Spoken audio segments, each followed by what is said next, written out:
I haven't posted in a while, and my character has changed.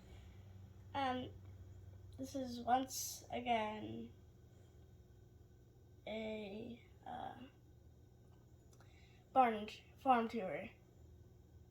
Alright, so first, over here is a little food spot where the hay and snacks, apples, carrots, everything is set up right there.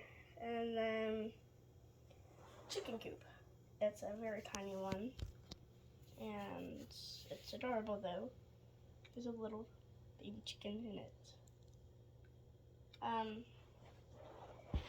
And then right here is the barn. Right here is the barn.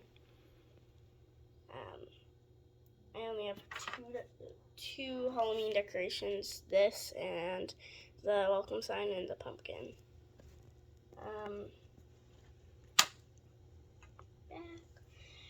This is a extender barn thing. The little family of bunnies. You'll see the bunny and then the other baby bunny in a little while.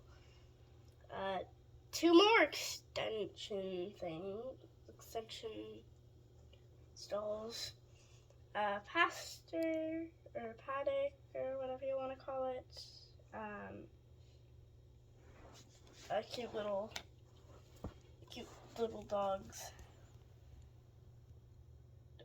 and then little thing set up for the saddles and stuff, and then my stall. Yay! Alright, so that's gonna be it. Bye everyone!